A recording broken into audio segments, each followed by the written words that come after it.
a narrative of my childhood and upbringing in a working class community in the north of England in the 1950s and 60s, and may be curious to people who grew up in the north of England in the 1950s and 60s. But I think it's a lot more than that. It speaks to the issue of social mobility, of what we might in America, where I lived until a couple of years ago for 15 years, what we might call the American dream. The belief that anybody can and should, whatever their background, have a fair chance to do as well as, or if they wish, better than their parents and succeed and achieve in life. And this book therefore speaks to the current agenda of social mobility, of achieving the American dream, particularly in the context of the coronavirus crisis. If you are an essential worker, from a family of an essential worker who serves in the stores, clean the hospitals, the toilets, drive the buses. It's for all these people, the people you teach now, perhaps the people that you came from. And of course, with the appalling crisis of race in America now and the protests around the world, it is about how we struggle against those dynamics to help children succeed as well. I'm going to read a couple of passages and then kind of give you some highlights so you can get like a feel of the book and also what some of the themes of the book are. So I never read anything when I give a talk, but this is totally different. So if you'll bear with me, this might give you a sense of what the text is like and what it feels like to read. It begins strangely, so just bear with me. And we started at 11:15, so I'm going to go to about 11:35, 11:40, if that's okay. Good. So here we go. I'm going to a university award ceremony at the top of a hill to receive first prize in a national competition. I'm not the only person who's going. Many cars, shiny black classic ones, are heading up there in front of me.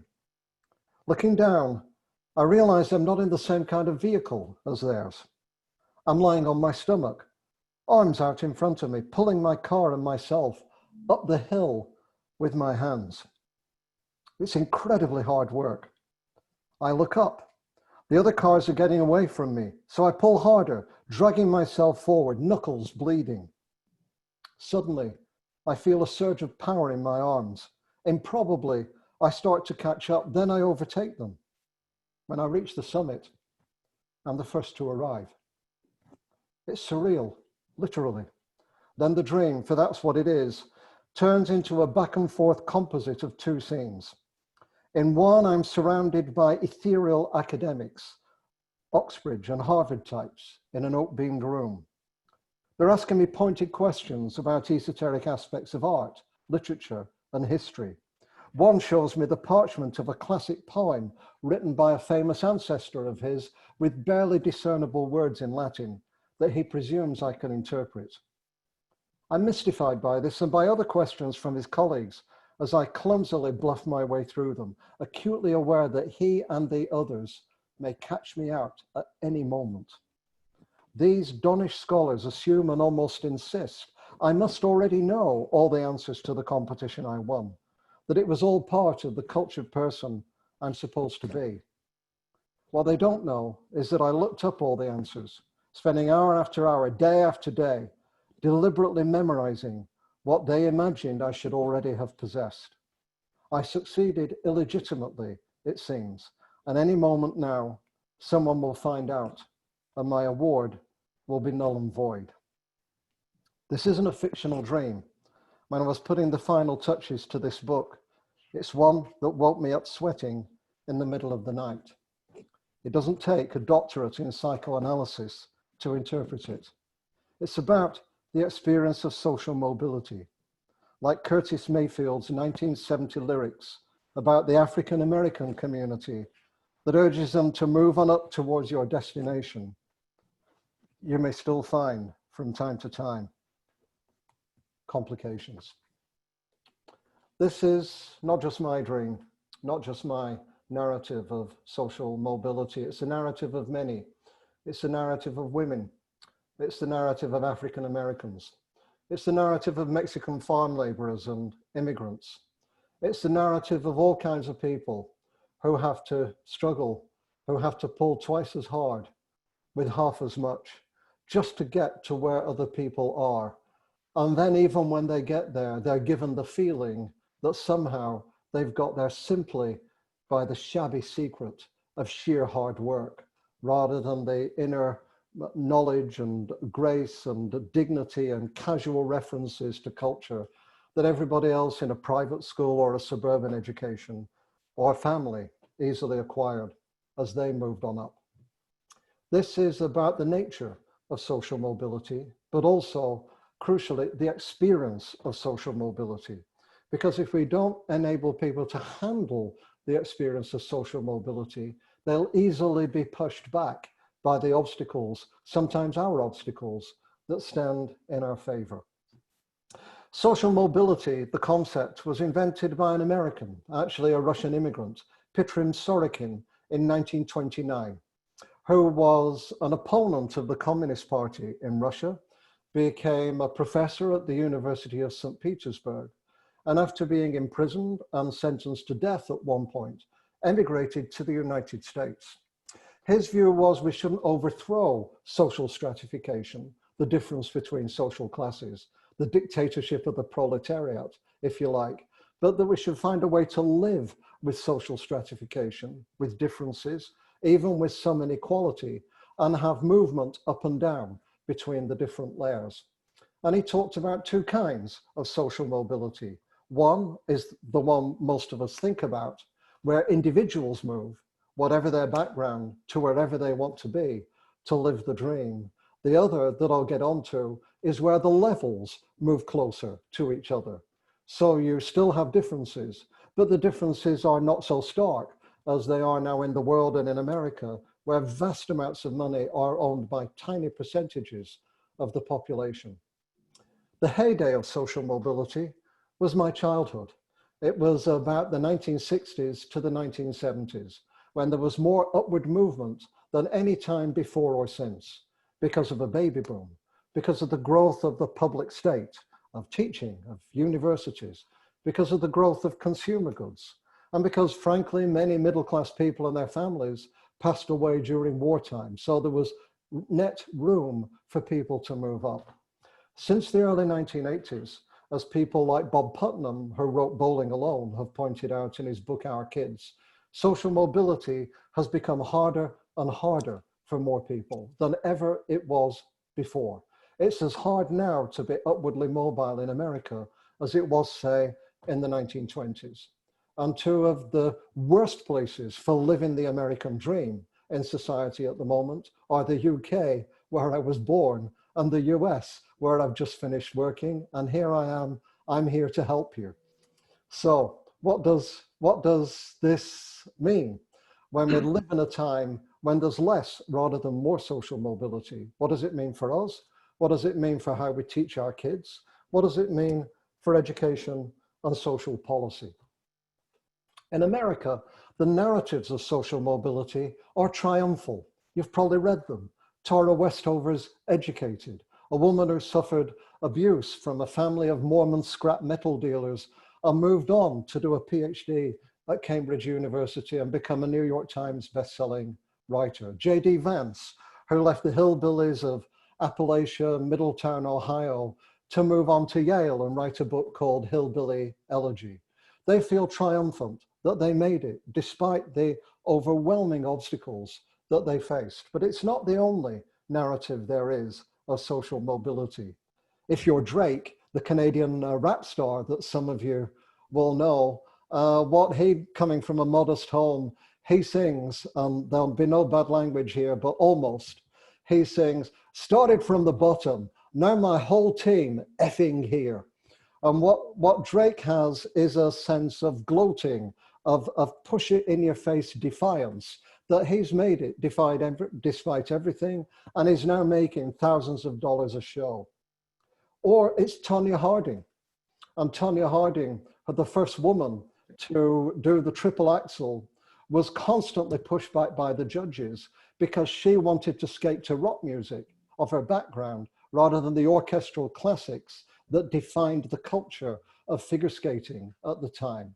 And so what Tonya Harding had to do, her social mobility, is sometimes you just got to give them your own triple axel. So no matter how prejudiced people are about your culture or your background, you cannot for shame hold them back anymore.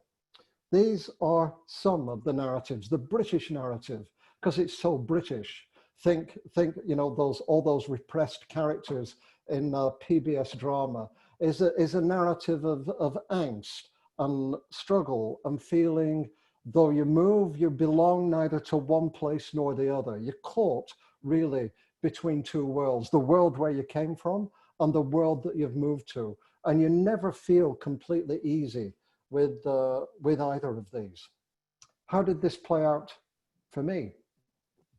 This played out for me because I'm a very white privileged guy. I come from one of the countries that invented slavery to the country that turned it into a kind of art form, basically.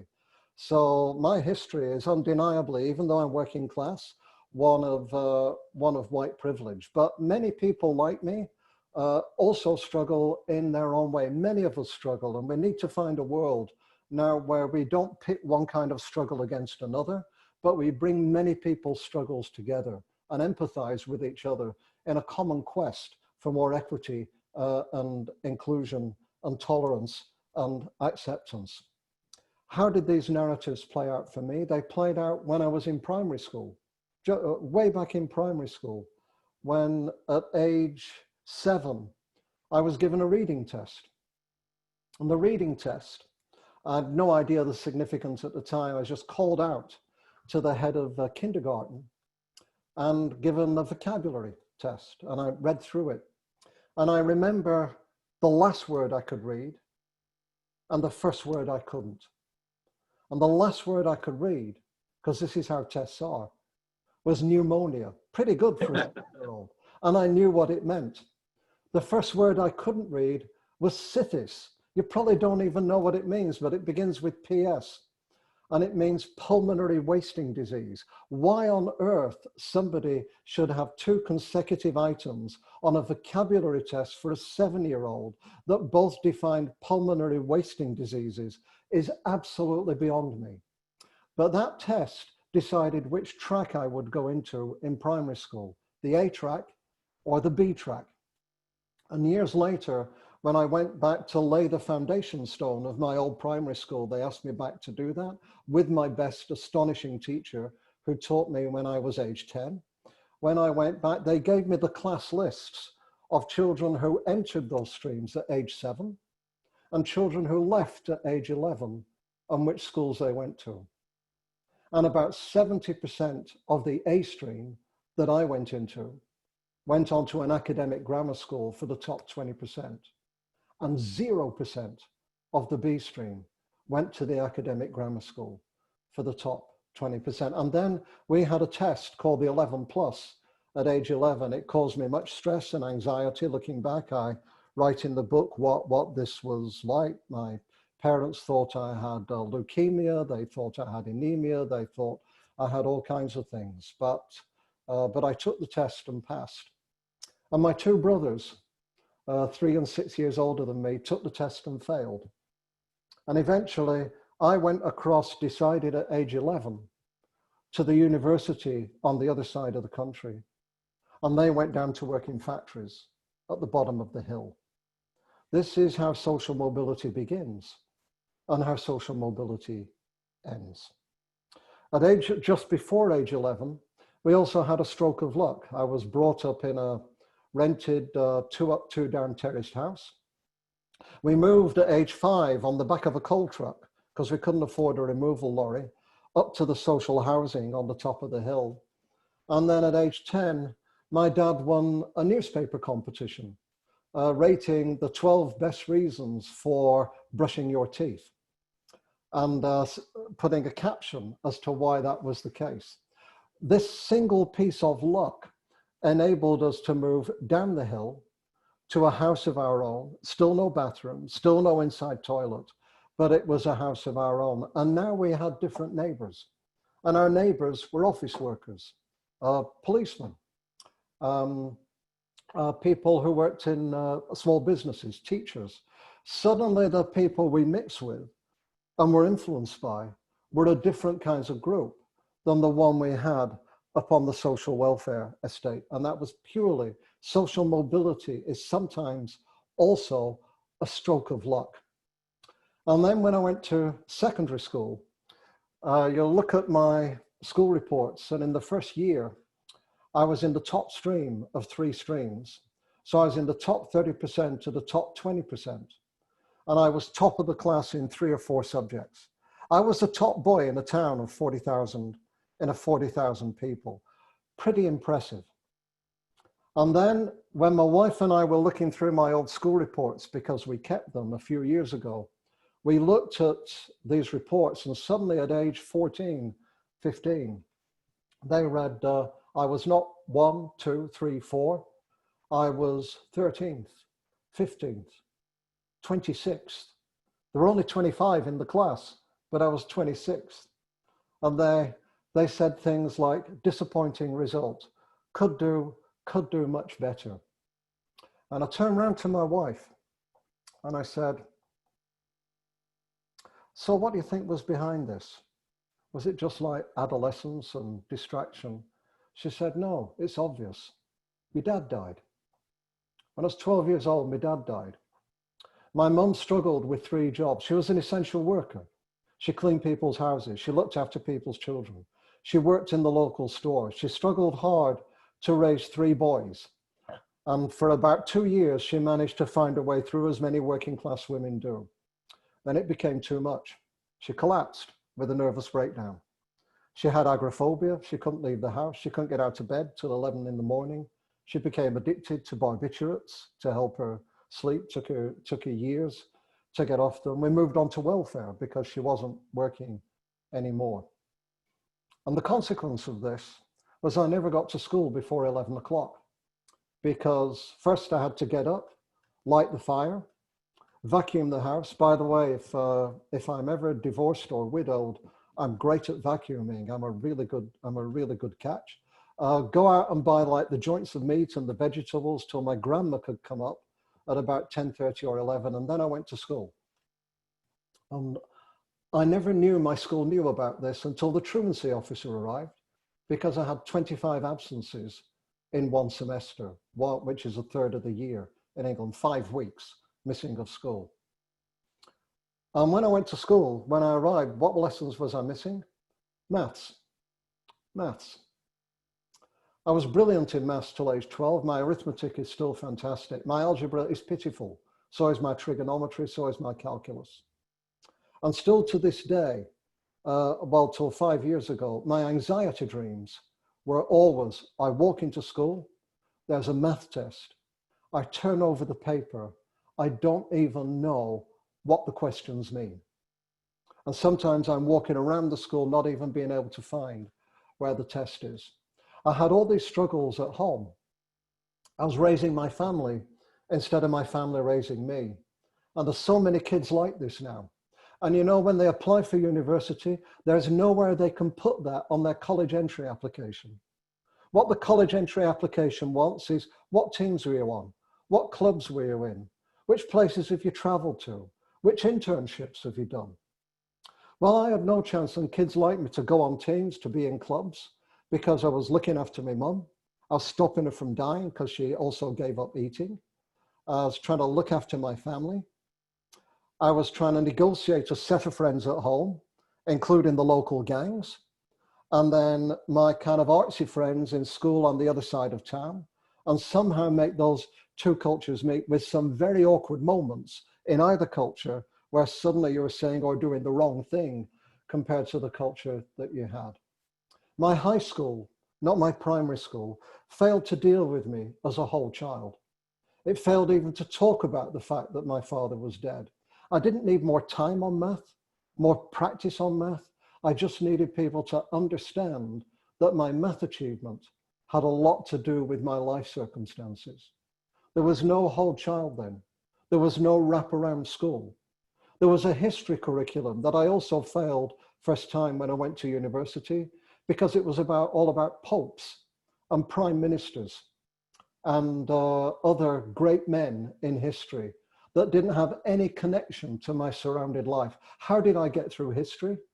When I had my retake in history and my new history teacher was as dull as the previous history teacher, dictating notes aloud, I went to the local public library.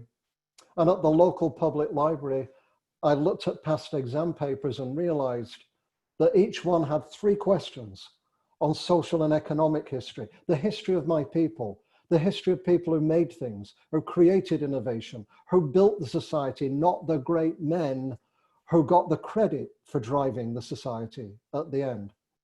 So without my teachers knowing, I taught myself social and economic history.